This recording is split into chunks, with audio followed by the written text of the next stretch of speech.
Hello and welcome to the Upper Pen Podcast. My name is Dakota Van Linden, and today I'm speaking with Charlie Eskew about his book, The Tales of the Astonishing Spark. This book is published by Lanternfish Press, and you can get it online.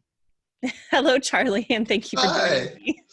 Hi, thanks for having me. I'm excited to be here and enjoyed the last episode you had and looking forward to talking. Fantastic. I'm glad that you watched it. Yeah, I found it on YouTube, yeah. So tell me a little bit about the Astonishing Tales, or the Tales of the Astonishing Spark. Oh, no worries. It's about Donald McDougal, a kid from Columbus, Ohio, who's kind of nerdy and was very easy to pull inspiration for. And he is basically down on his luck and stumbles across superpowers in the most unique of ways, which is a lightning strike. But he ultimately decides with his geek knowledge to pursue a life of superherodom. And due to his identity, he is finding that in order to do so, he has to give more of himself than he may be willing to. Yeah. So let me ask you really briefly about the title of the book. So tell people what the name of the title is. Sure, yeah. So it's officially Tales of the Astonishing Black Spark, but there's a strike through on black. And that's intentional, of course, because there's so many black superheroes that have black in their name. And I wanted to do the same in a satire, but it's more so in the way that black has a dual meaning sometimes, where if it's put on the character, it comes with certain stereotypes and things of that nature, whereas it's again something more so claimed for himself. So that's one of the reasons that when we were going over like the design options for the costume, like he just couldn't have any black in his costume, because I wanted it to be very clear there's only one reason that media, etc., are calling him the Black Spark. Yeah. I think it's a very funny way to play with the stereotypes in comic books. I really appreciate it. Awesome. Yeah, I appreciate that. Yeah, I'm a huge Marvel, DC, and a lot of the indie press comics have so much of my money. So I decided to all this knowledge I've garnered since I was like 10 years old and put that in a book.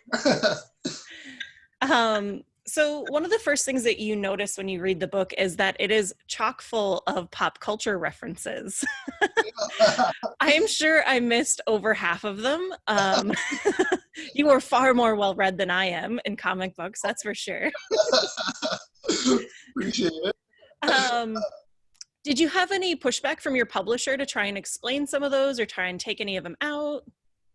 There were a few that we may have adjusted or taken out. Some were more so for just length and kind of weighing what's so much important to the story, what works comedically, and if some of my parallels were hitting. Like some of it was just me being too much of a geek and wanting to really land something just to talk about it. Like there was this whole 3-page diatribe on like a 1994 cartoon called Reboot that I just dove into, and like the editor was like, yeah, no, it's cool, but and I'm like, no, I totally wrote this knowing that it could go at any moment. So there were moments like that, just because I think that's part of being a geek, is like you get obsessed about these things, be it literature, politics, pop fiction, a lot of different things. So while I enjoyed doing it, I don't feel like I lost anything by some of those moments being like acts, because I could always Frankenstein them somewhere else, or it was an experience that gave me the chance to understand my own thoughts on those things more in critiquing them. Okay, that makes sense to me. I enjoyed them. I just would run across them and be like, I know that's a reference to something. I just can't tell what now. Yeah. The tricky thing I think is just like finding a balance and writing things in a way where people who don't know the media inside and out can understand it. Even some of like the references outside of pop culture.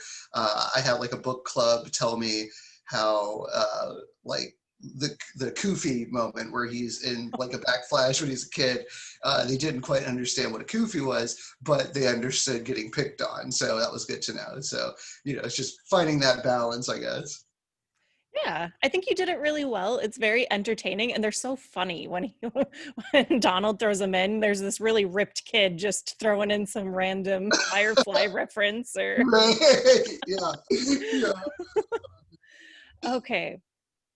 So the second thing that you notice right away in the book is that Donald is writing this as a tell-all or a memoir. So this is him telling the story in his own words. Yeah. Is that the structure that the book always took, or was that something you added later? That was always the structure because I really wanted to do first person on this because since he's talking about identity and it ties so much to his just experiences just as a Black man in America, I felt like it would be more personal that way. And also, I love Nabokov and like how like Vladimir and Lolita, how he had this character. I feel like he was like, of course, much more unreliable, but that whole like talking to the audience, almost like pleading to a jury, like a jury, was always something that I wanted to do, though in a different way, and a lot less problematic of a way.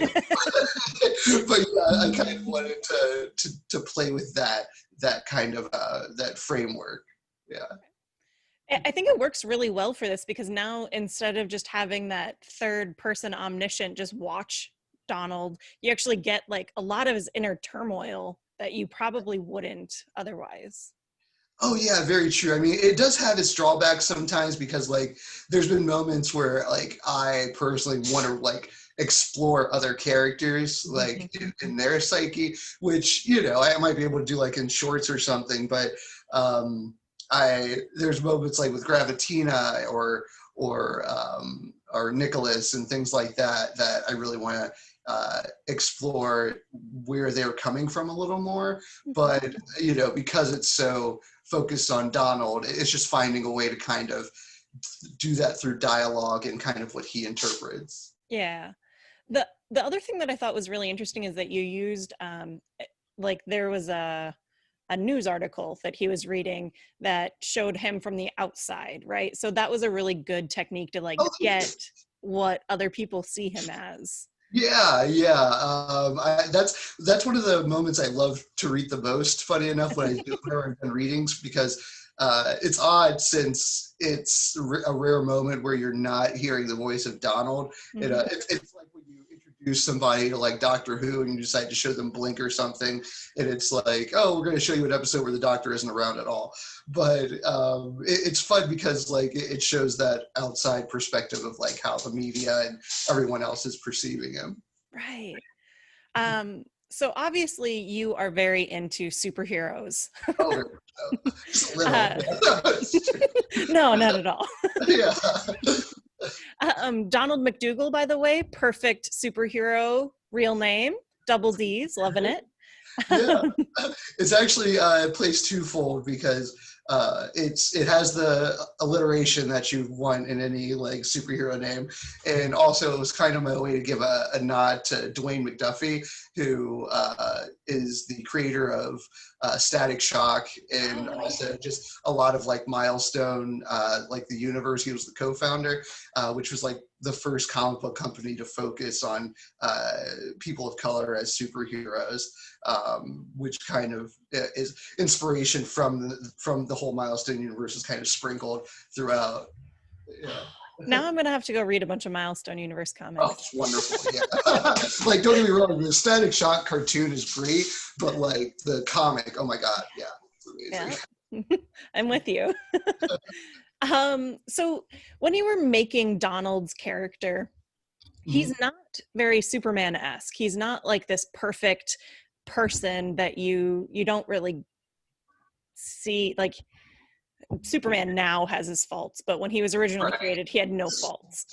So did you kind of like uh, kind of work around that? Like, how much should Donald be like a normal person with his own normal faults, and how much should he be superhero like? Yeah, no, I think the part of it was, I love like a flawed character, and especially like with Black superheroes, there's almost like this over the topness with just how altruistic and things they are to some degree. So I wanted to show how someone who exists in society without much in the way of privilege would have to try to like navigate a world and succeed in it, even though he has powers. So I didn't want the fault so much to come from his powers at all, but more so from just like, I guess, what society has made him and what he's allowed society to make him. Because I didn't want to take all the agency out of his decisions. You know, he has culpability in making the choices. But yeah, no. So I think it was important for me to have those faults to make him more someone that you can connect to more. I think one of my favorite moments of him like realizing that he's not actually a bad guy is when he goes to steal from that ATM in the store that he goes to all the time. And he's Yeah, like, I yeah, can't do it. Like, I physically can't, but also, oh yeah. God. Yeah, yeah. I wanted to play with the superhero like deciding to be a hero scene. Like Spider-Man is like probably my favorite character of all time. I know how like hackneyed that is, but like I loved Spider-Man growing up. And the whole Uncle Ben like thing with how he decided to be a wrestler first. I Mhm. felt like that was like the most realistic one because yeah, like if you're broke and you have superpowers, you don't have to be like a bad guy, but you might try to make a little extra dough. So I always like appreciated that. I wanted to kind of honor that sentiment in a way. I love his rationality too. It's like, this isn't actually going to hurt anybody. The bank probably has insurance. It's fine. It Yeah, doesn't, yeah. nothing's wrong. Like, Good intentions, pay health, all that stuff. I mean, Yeah. I've definitely thought about it, like being a broke college student. I'm like, oh, I could just use a little extra 20 here. Exactly. Yeah, yeah. Just zip zap the sheet. So you mentioned earlier other Black superheroes. So how do you see Donald being different than like Black Panther or War Machine or any of those very iconic right now, anyway, Yeah. superheroes? I would say for one, well, Black Panther, that whole experience of like T'Challa being like, royalty and like just him being basically like, a monarch. It's not what I think people can relate to. Like even in the movies, I feel like most people I know relate more to Killmonger than they do to T'Challa. Like as cool of a character as he is, but like honestly, when I was watching that movie, I was like, yeah, no, I mean, I can kind of mess with Killmonger right now a little bit, but yeah, no, and then with like other Marvel characters and DC too, like with like Luke Cage, like Oh yeah. for instance, he in the show is just this towering figure of masculinity and blackness, and I wanted to show that while there is crossover in experience, not everyone's experience immediately leads to this awareness and understanding of like courage and leadership and hypermasculinity. It's like survival, I guess, is kind of what I wanted to focus on. The idea of even if you have a talent or superpower, it doesn't necessarily give you a tangible like power in society. But yeah. Yeah, that makes a lot of sense to me. Oh, thank you. Yeah. Um, so another a major aspect of the book is race. And I Mhm. couldn't imagine Donald being anything other than he is because he's so Yeah. perfect, like as a character. Oh, thank you. But then I have those moments where like he's just like every other black guy in Yeah. America, Uh-huh. and they were like startling because he has superpowers, and you're like, what the hell? Yeah, yeah, yeah. That's the thing. Like, I don't think superheroes would, superpowers would really change all that much when it comes to your perception. Especially like if the playing field is like leveled and there's other superheroes around too. Mhm. One of the things I wanted him to struggle with, it's a theme throughout, is the idea of like the talented tenth that W.B. Du Bois claimed. Yeah. 10% will bring the rest of the community up, which he even debunked himself. But there's that idea of having to, it's that old like adage that you hear in black families of twice as much to get half as far. Yeah. So I wanted Donald to really have that within him, but with that comes kind of this idea of being exceptional that's not true, so that in itself is toxic. So I wanted to kind of play with like how that would kind of manifest in a superhero scenario. I thought it was really interesting that at the beginning of the book, when he's hanging out with Peter Mhm. and all of Peter's like loft friends, he doesn't want to talk about like I think you call it the black plight or something. Yeah, He's like, yeah. I'm not interested. Oh, Paul, yeah, yeah. Paul, Paul, Oh, no, not Peter. yeah, no. Yeah, Paul was definitely a important character because he foiled his Donald's kind of nihilism, Yeah. whereas he's kind of more, he has more hope than Donald does, and it kind of helps level set. I guess partly out for me because even though it's a satire, sometimes like some of the ideas Donald had or has, I was just like, oh man, I just got to have a Paul moment right here to kind of unload the fact that, how wrong Donald is right now. But yeah, no, I definitely loved writing Paul as well. He's a very fun character. He's just, I just imagine his loft is always hopping. Like Yeah, there's oh like yeah, people yeah. Very there. popular guy. Yeah. So this, because this is a satire of a lot of comic books that are out there, you really play with like some of those like fun ideas of comic books, like his shoebox of solitude or Yeah, these yeah. other things. So did you find yourself like going really hard at the satire and then having to pull back, or did you find that you needed to add more as you went? Honestly, that kind of flowed well with the story itself. So there were a lot of times, I mean, like with any project, you run into hangups and Yeah. you pull one thread structurally and this whole other chapter doesn't make sense anymore. So there was tons of things like that, but I felt like the satire of like just superhero stuff, one was like really fun, and two, like it like I think a lot when I think of satire about like Galaxy Quest, where you're both Yes. like it's such a perfect movie because like you're both paying homage but also showing some of these tropes for what they are. So that's a big part of like how I like to go into things, and like celebration while also like examining kind of the truth of these things. So it's fun because it's like a little puzzle as to like, especially like when you're trying to parallel certain aspects of like comic book history with like American history and things like that. So that kind of is for me the most fun of this project. So yeah, they kind of work hand in hand together, I guess. I really love that you did the satire version. Like I Oh, think it would be fun to see the non-satire version as like a short yeah. comic book, Oh, but Ray, yeah.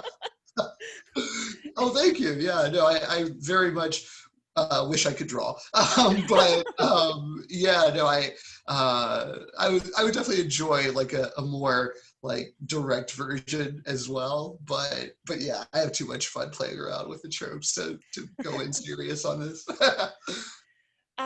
So in the book, when as Donald's writing this memoir, he's going through a bunch of different titles or something to call the book. Yeah. So, were these just literary devices to help show the state of mind that Donald was in, or was this like you playing out on the page? Like, what should I call this book?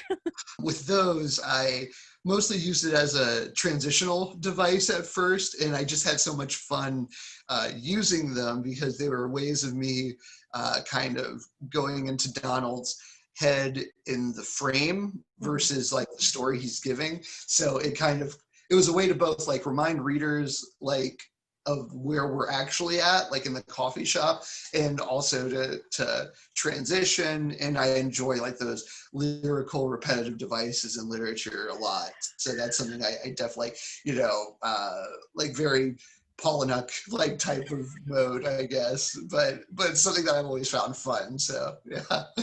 I thought they worked really well because I thought they were like test outs for like the title for him. Like, Oh, should I awesome. call Yeah. it this or should I call it that? Or should I? Yeah, no, that's a good point. Yeah, yeah. No, I didn't even think about that, but I'm glad that, I'll claim it. I'll say, yeah, no, totally. That was the plan all along. Are you working on anything right now? Yeah, actually, I'm working on the Sparks sequel right now. Yeah, so when I first wrote it, it was originally way too long for any company to ever like on a first published author. Yeah, so it was like about twice as long as it came out. But so I had to change a lot of stuff for it to fit into one condensed story. But it kind of worked out because like the second part of it deals a lot with other stuff, I guess, is what the only thing I want to say right now. But yeah, no. So I'm working on that and just adjusting things and writing entirely new arcs and things like that. But I'm doing that, and then also I've been working on just a series of essays lately about just the fire that has been America these last couple of months. But yeah, no, so I've been just kind of working at those types of things and a few other like little shorts here and there just to keep me sane in this apocalypse. But yeah. Is there a place that we can find those essays or are they not published yet? Not yet. I've been shooting them out. I'm kind of deciding if I want to just keep sending them to press or to journals and things like that, or but ultimately I think I'll put them together in a collection.